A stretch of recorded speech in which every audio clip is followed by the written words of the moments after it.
Yes. Could you please stand up? If you have any questions, please can you come to the mic? Sure. So we can hear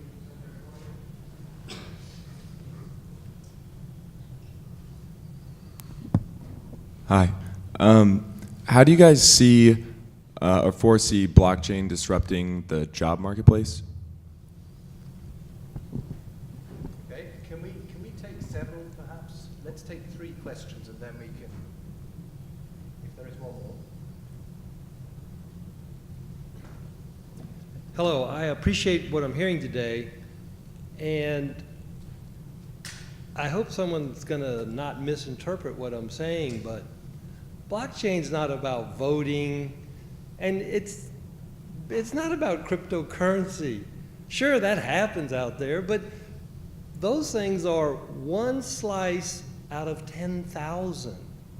So, I mean, I appreciate what you're saying, but it maybe some of the other people would maybe agree, or you say, no, that guy's not getting it. But it's like when you can't just walk out with a key, that's blockchain.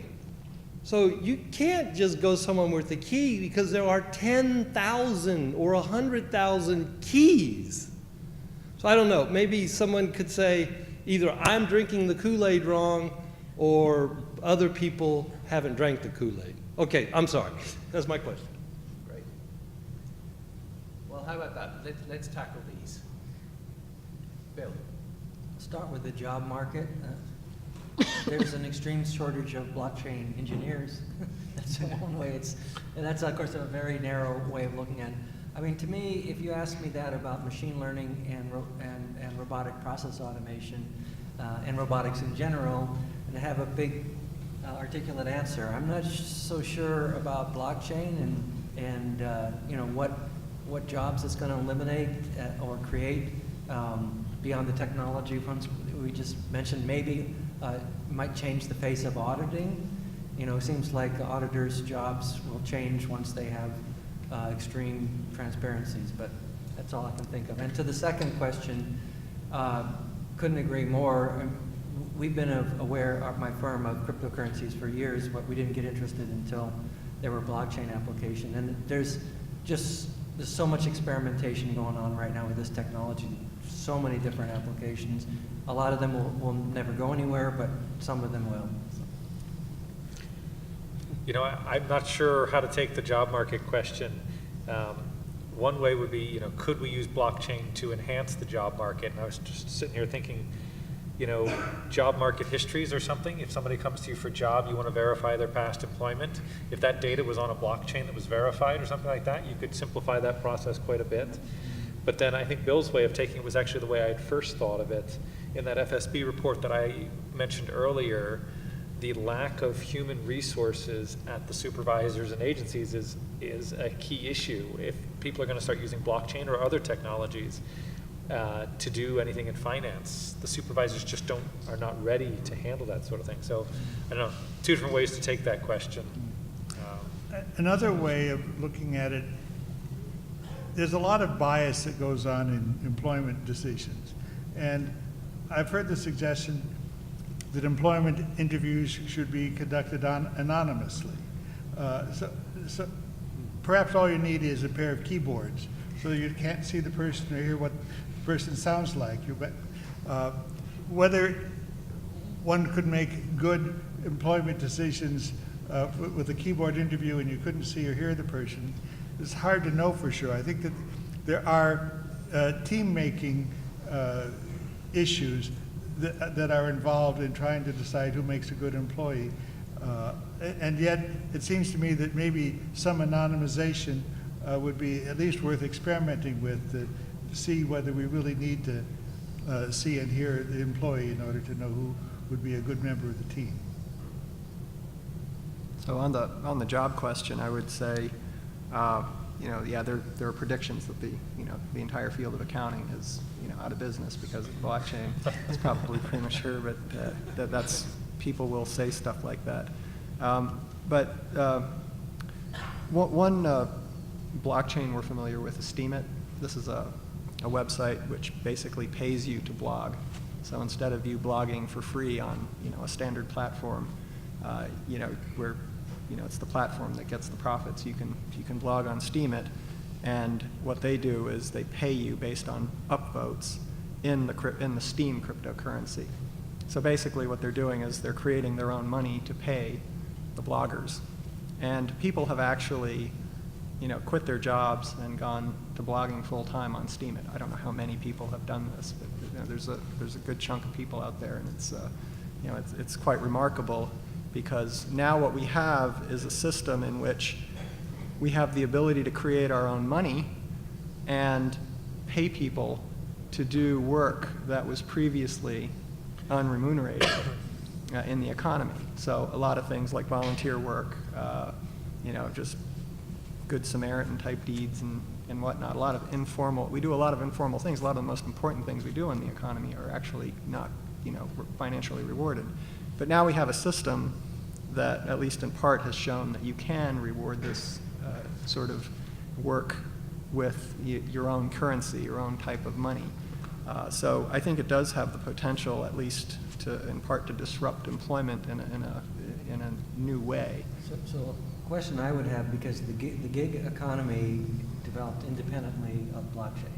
So in other words, there's Amazon's Mechanical Turk. I don't know if you're familiar with that, but you can submit jobs to it that look like they're compute jobs, but they really take people. So they farm these out to people all over the world, and then they get paid. So I guess the question is, what's blockchain's contribution to that? And I think you're saying you can sort of create your own currency, so you can start something with basically no capital and still get this thing off the ground. I guess that's a question, is what's the difference between the gig economy using regular means of electronic payment versus cryptocurrency? Well, I think the main difference in the example I was giving is that, the activity that's being rewarded financially is one that would not be rewarded otherwise, unless you had some kind of cryptocurrency mechanism. Whereas the gig economy is, you're doing work that normally would be otherwise rewarded in the economy if you went to work for a traditional employer, and distribute work in ways that allow for the gig economy. But that's sort of a function of technology and how we want to live our lives through the internet and whatnot. But that's traditional work that would be, if we didn't have the gig economy, would be paid for anyway. So I think that's the difference. The interesting thing about Steemit is that it pays people to do things that fetches zero price otherwise in the regular economy. Blogging is, everyone expects it to be free. But somehow they've made it so that it's it can be paid for. We get paid to blog sometime, just so you know. Oh, okay, yeah, I understand that. There are people who get paid to blog. Yeah, I guess I'm talking about the average Joe. Yeah, right. And this is very much the average Joe doing this. Great. Opportunity for one final round of questions, if there are. Please. I've got a question concerning enterprise blockchains and public blockchains. Will public blockchains always be a part of enterprise? Can you speak up a little? Yes, I've got a question about public versus enterprise blockchains. For enterprise blockchains, will public blockchains always be a part of enterprise, or can they operate separately? Okay, we'll take another question. So a lot of the discussion has centered around regulation, and this is definitely like a lot of where my thought is with this, is sort of wondering about the future. So I think to ask my question, I'd rather sort of give a scenario and sort of get your thoughts on like how regulation, both in terms of taxes and other laws, would work in this. So, you have somebody who's at a coffee shop, and that coffee shop has a loyalty program that they pay out in a cryptocurrency token, right? And that person then does a swap from that token over to a streaming token, right? So that they can watch a movie or something while they're at the shop. And then when they're done with that, they write a post on Steemit or something, right? Reviewing the movie, which then they get, social tokens to pay them for that. And then they swap that over to a ride-sharing token, right, so that they can get a ride home from the coffee shop. In that sort of scenario, the IRS classification or guidelines around this being an asset and every transaction being taxable event and all that kind of stuff, like how's that going to work, for one thing? And two, let me add to this scenario that none of those applications in this made-up scenario have a company involved at all. It's all, except for the coffee shop. That's the one exception here. They're all sort of like decentralized autonomous organizations owned, if you will, I put in quotes, by the commons rather than by any actual company. All right. I see two more questions in person over there, and then I think I wish there were a blockchain for this. Well, start with an observation. You know, here our panel lacks a certain degree of diversity here, and so my question is kind of, stepping back into the general and thinking about perils, promises, and perils. Is are there systemic efforts within the blockchain community, perhaps, that to prevent systemic biases from being built into blockchain systems? Thank you. My question's a little vague, but it's kind of regarding traditional tech giants that emerged after the internet boom, like Google, Amazon, well, Facebook came a little bit later, but do you think that those existing fairly large firms at this point are going to try to find a way to monopolize technologies or profit off of this? And also, do you think that there's going to be new emerging large enterprises that 10, 20 years from now we kind of point to as like a Google of the next era that might emerge from finding a way to harness this technology and accomplishing a monopoly in more of a macroeconomic sense? Wow. Okay. Let me try and summarize. 4 questions. I'm going to just have to step out because I got a cab in about 3 minutes. So Go for it. Just want to thank everyone for participating. I think it was a lovely discussion, but I'll let you handle the questions. Thank you, guys. Thanks for coming. That's not fair. By the way, I have to go myself. No, not quite. So we have the diversity question in terms of to what extent do we, and this is something that one of the panels this morning, actually the first panel covered to some extent, to what extent can we guard against biases being coded into the system. We have the question in terms of the distinction between public and private blockchains and overlap. We have, and for now that the tax lawyer is gone, how are we going to address the IRS question? Well, I guess, but we have the economist here, so we can address that one. To what extent is convertibility of these script-like tokens a tax incident? And to what extent does that need to be tied to a corporation in a W-2 form type of way? And the fourth one is, what about the rise of new monopolies? And in many ways, these are the very questions that I was hoping we would, at the end of a very productive day, gravitate towards, because none of them, in a sense, involve hash functions, Merkle trees, this, that, and the other, which is why I can say, for my part, mission accomplished, good night. But I'm going to leave those as the final words for the panelists to combine in whichever way you see fit. Well, I think the 2 out of the 4, I feel like I've got something worth saying. The first one's about enterprise versus public blockchains. I think enterprise blockchains are actually going to be mostly inter-enterprise blockchains, so because that's where blockchain becomes really useful. Not that it won't be useful sometimes within an enterprise, but where it really has value is when you have 2 or more companies trying to work together, and so in almost all those cases, they don't want them to be fully public. That doesn't mean they might have to have some attachment points to public, like maybe they'll use Bitcoin to transfer value or something like that. But so that would be my answer to that one. The other question was about the involvement of large companies like Google and Facebook were giving as an example. I can tell you right now, most of the There are a number of large technology companies whose involvement, and that includes Amazon and Microsoft and IBM to the bigger extent than anybody. When I first talked to IBM, they had 600 people in their blockchain group. Last time I talked to them, which was a bunch of months ago, they had over 1,000. So they're really investing big time in this. But that investment's really around providing infrastructure, blockchain infrastructure, and tools for other people to use. So I don't know that they'll have a monopoly.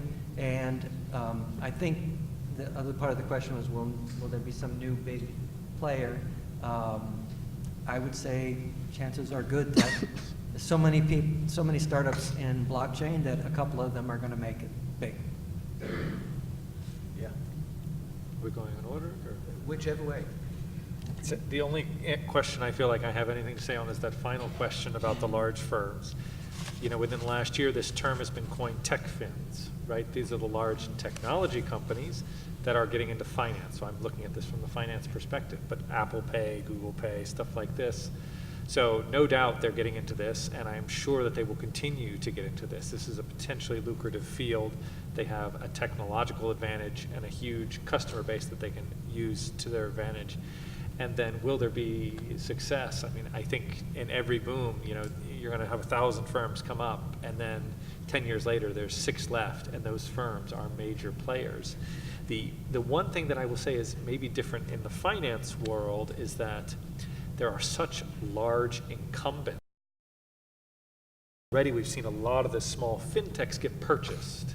So, and they've made a lot of money, but they don't exist anymore in the sense that their technology was purchased. So how that will play out, whether the big banks and financial institutions will want to buy them up or form a partnership or, you know, use them as a service provider, I don't know. But the other 3 questions, I don't know as I have much to contribute. I'll try to address the diversity question.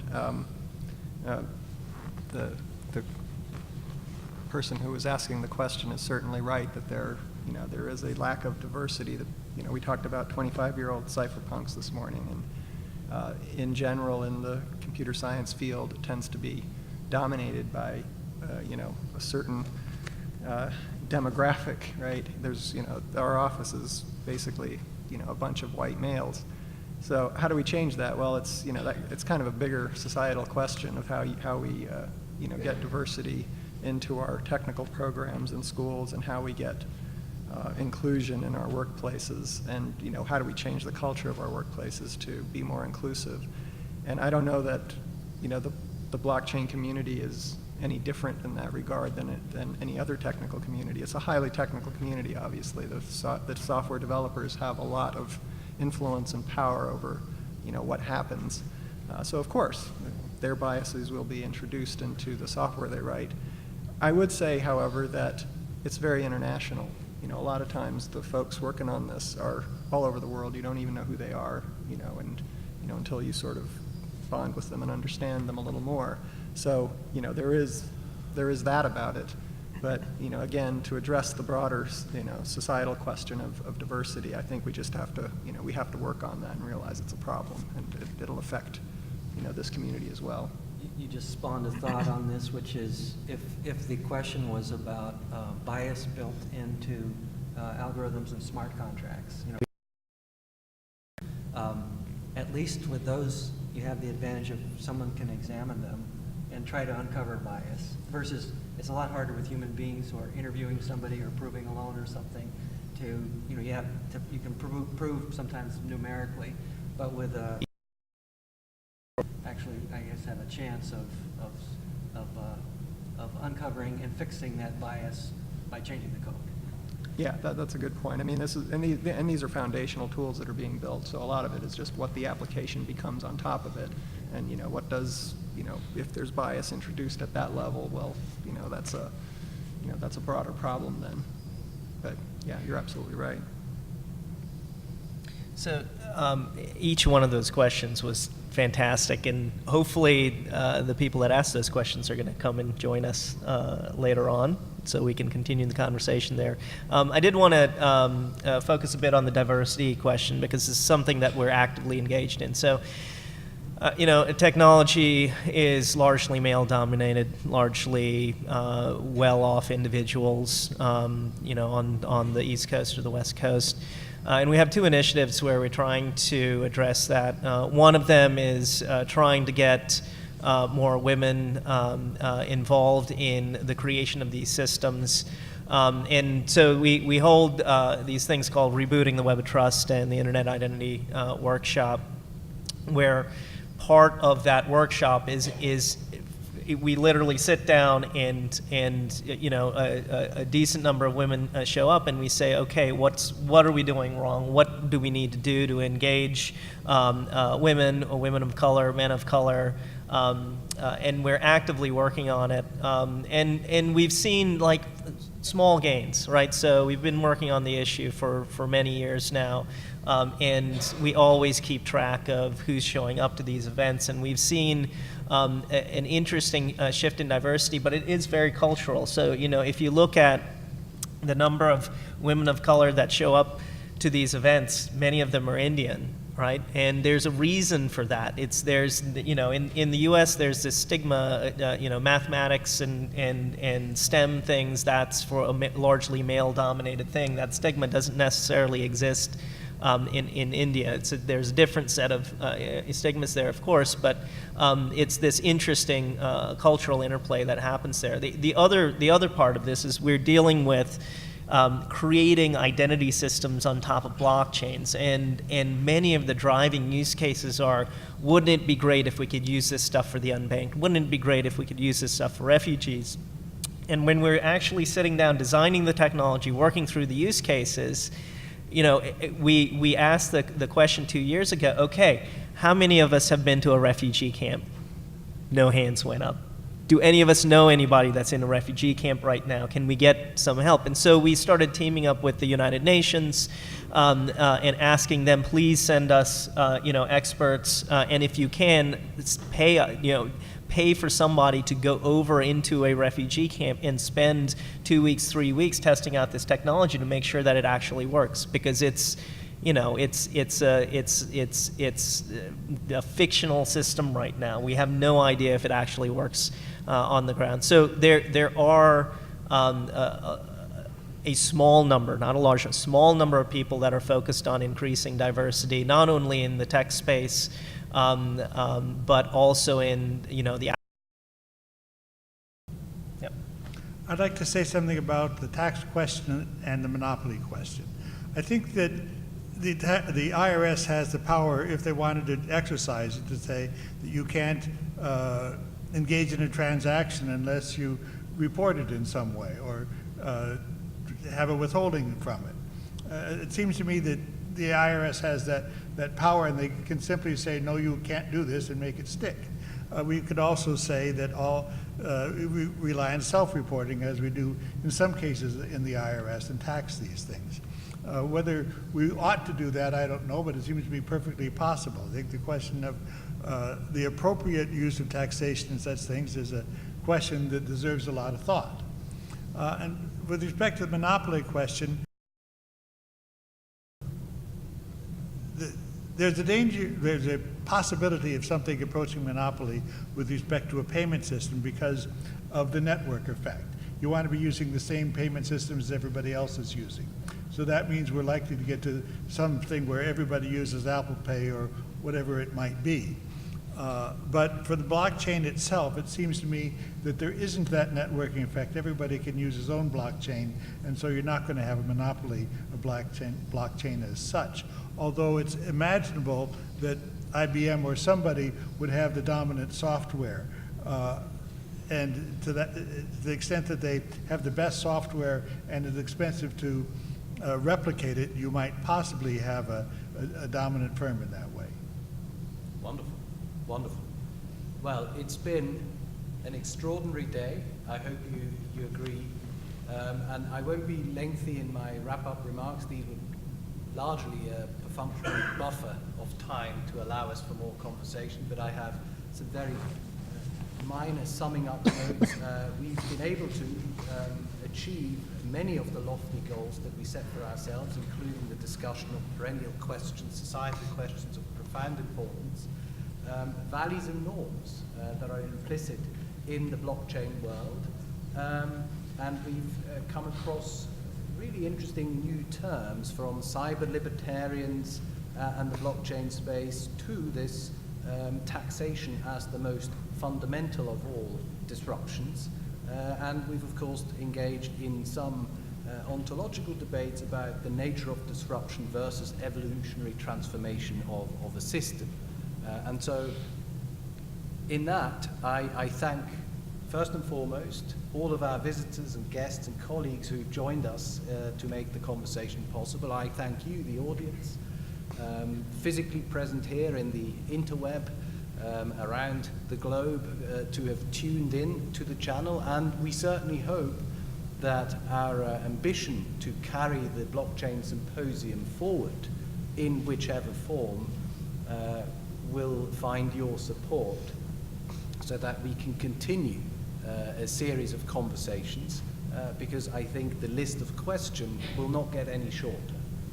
And so with that, I invite you to join us. Can we have the second most important slide up of the day, which is we will be translocating from the Lyric Theatre to the Alexander Black House, where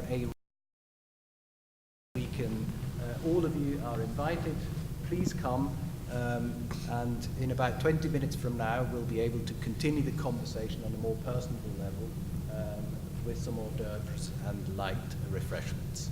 So thank you and good night.